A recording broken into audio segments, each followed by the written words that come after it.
Fallout is perhaps one of the biggest and most famous video game sagas, and Fallout 1 is the Dark Souls. A few years past I didn't know the franchise as I was a filthy casual. If this is also your case, don't worry, I'll tell you about it right away. The story goes like this. Vladimir, can you pass me the coffee? Fuck you, it's right next to you. You asked for it, I declare the Third World War. Boom, atom bomb baby, everybody dead. Except for a few lucky ones who take shelter in some underground bunkers called vaults, until one day they run out of water and... We're all gonna die!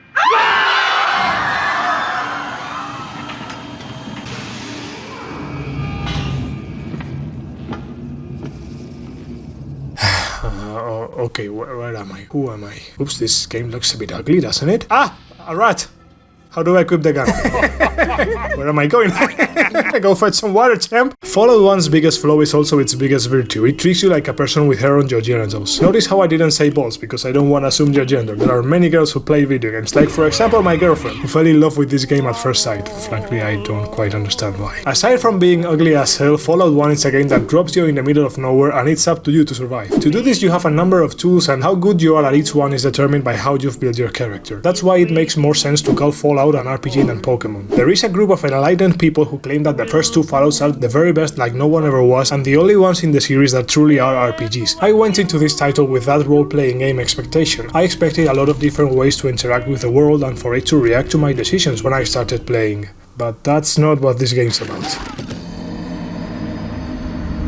In that sense, you could say Fallout let me down, but it gave me in return something very precious which I didn't know I needed so badly. Where Fallout, as many other CRPGs deliver, is in combat options. You have small arms, big guns, laser beam, throwing weapons, melee, and the ladies' favorites, your bare fists. The game puts at your disposal a number of other abilities outside of combat, but never asks you to use them until it leaves you locked in a certain place because it's broken. No man, but don't load this mod, it fixes the bugs, it's just that it erases your fucking save files. Correction. Fallout 1's greatest virtue is also its second greatest flaw, the first one being that the game is broken. Are you sure you want me to perform these delicate operations on your brain? The damage could be irreparable. Of course, man. Alright, release capo.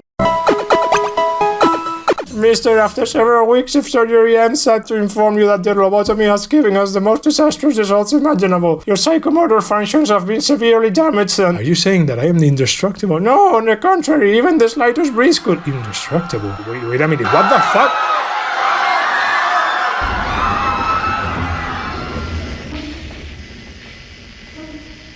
Okay, maybe I've taken too long. In case it wasn't clear, playing normally I put my game in an unsurmountable state, and I mean that literally. Since this piece of shit only stores 10 save files at a time, I couldn't get back to a point where the game was completable. You know what I mean, I had to start all over from the beginning. Go fetch some water, champ! Except that in one of my save files there was barely just enough time. I restarted and restarted, meticulously planning every journey, every encounter. I let my partner die. I'm sorry, Ian, but only those willing to give up their humanity will achieve what they set out to do. We will remember you as the hero you once were. I'm still... alive. You sacrificed your heart to humanity, I will never forget you. And after many restarts, I finally made it to my shelter just minutes before they died of water. You saved me! And I told them, I have the water, drink it. And so the inhabitants of Vault 13 subscribed to the channel, but more importantly they were saved forever, because this is the end of the game.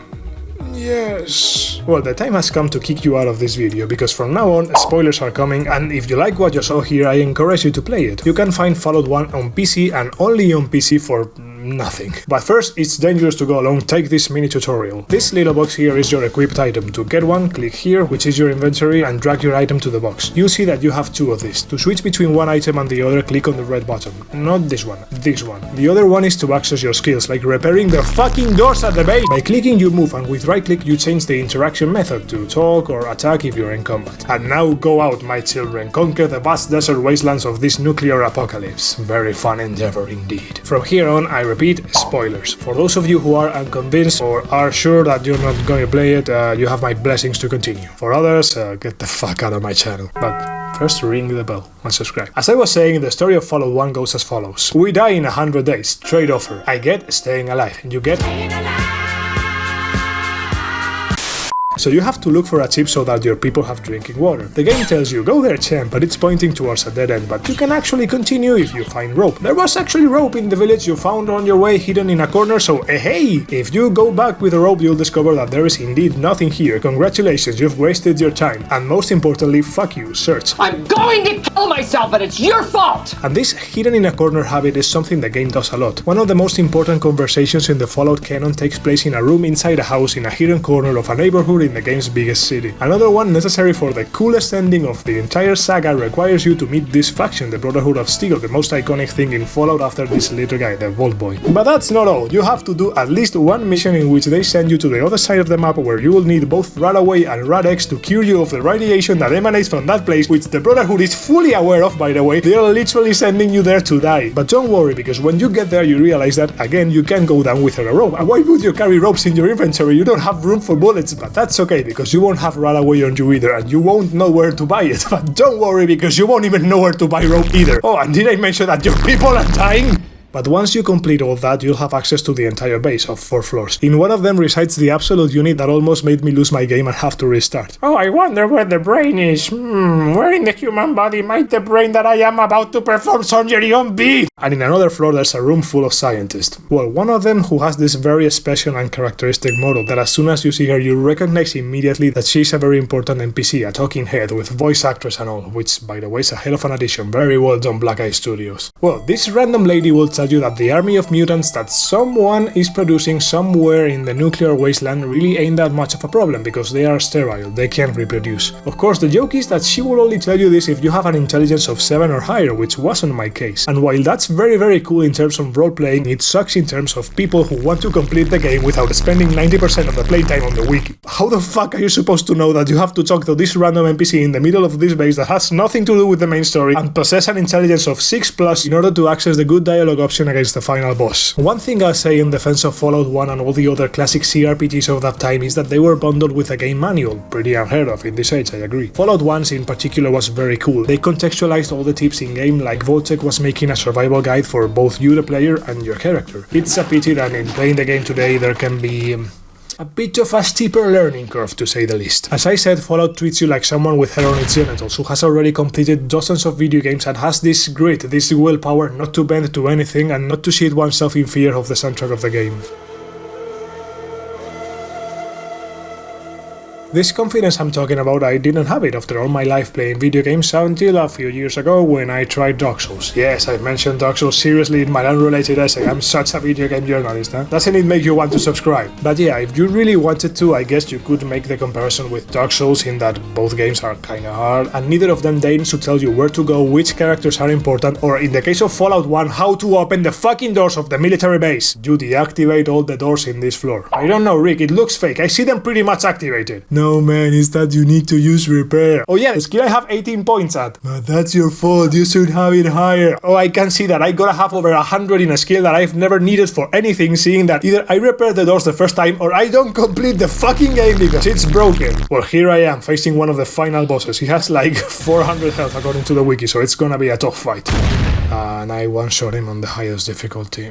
How much damage did I do? 8 damage. Some critical scannings to kill enemies is pretty fun actually, it's just a bit strange if you don't realize that. Fallout 1 is a game that, to say the least, doesn't work perfectly. By Bethesda standards, which inherited the later titles of the saga, this looks like a Nintendo game in terms of polish.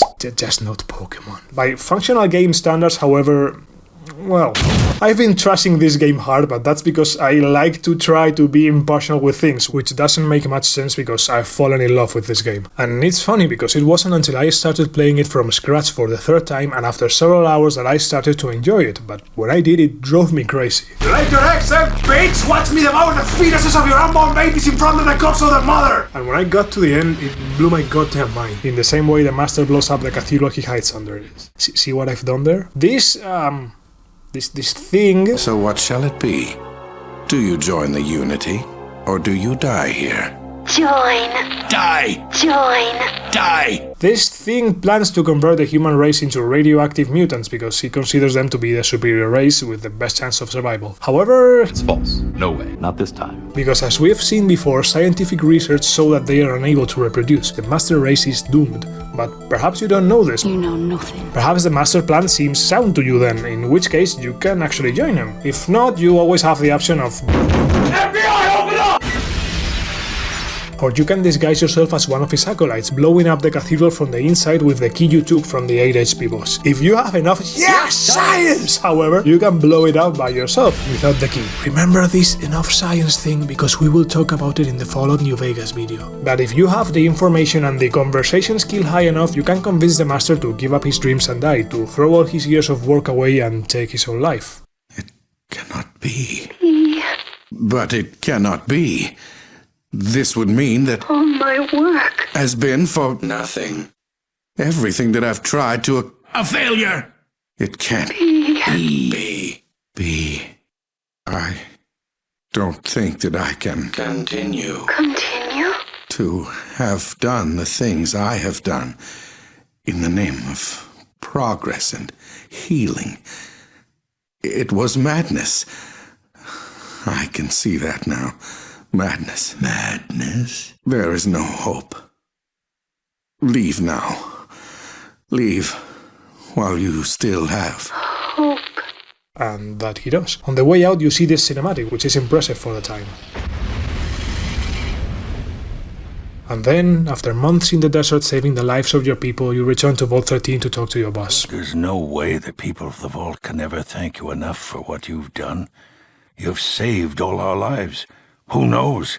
Maybe even saved the human race. Yes. That makes the rest of this even harder. Everyone will want to talk to you. Every youngster will look up to you and want to emulate you. And then what? They'll want to leave. What happens to the Vault if we lose the best of a generation? What if we are the only safe place in the world? You just gave us back all these lives. I can't take the chance of losing them. I've made a lot of tough decisions since I took this position, but none of them harder than this one. You saved us, but you'll kill us. I'm sorry. You're a hero, and you have to leave.